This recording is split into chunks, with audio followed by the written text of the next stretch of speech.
নমস্কার বন্ধুরা, মো কিচেন ভিলেজে আজকের আমি দেখাবো লেবু পাতার লোটে মাছ আর কিভাবে বানাই। তোমরা প্রথম থেকে দেখো, আর যারা চ্যানেলে নতুন আছে সাবস্ক্রাইব করে দিও। তোমরা ভিডিওটা দেখে এবং লাইক কমেন্ট শেয়ার করে দিও সবার সঙ্গে, তবে আমাদের ভিডিও বানাতে সুবিধা হবে। ভিডিও বানাতে তোমরা তো জানো খুব কষ্ট হয়।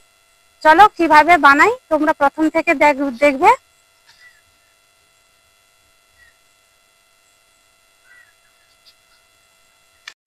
দেখো, মাছগুলোকে প্রথমে আমি কেটে ধুয়ে নিয়েছি। দিয়ে দেবো লবণ। লবণটা মাখিয়ে কিছু সময় রেখে দেব জলটা ঝরানোর জন্য।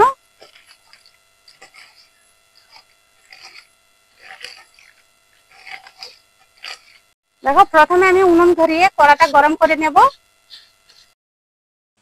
দেখো, মাছের জলটা ঝরে গেছে। তারপরে আমি দিয়ে দিচ্ছি হলুদের গুঁড়ো, দিয়ে মাখিয়ে নিয়েছি।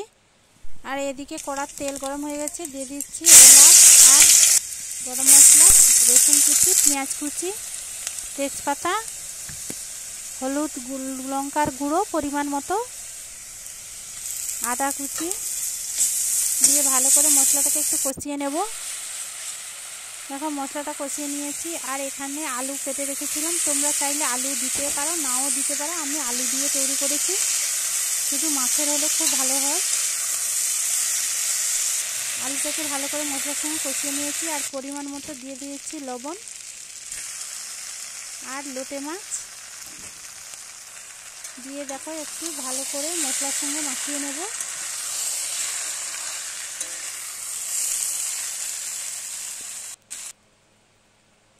দেখো, মশলা কষিয়ে নেওয়ার পরে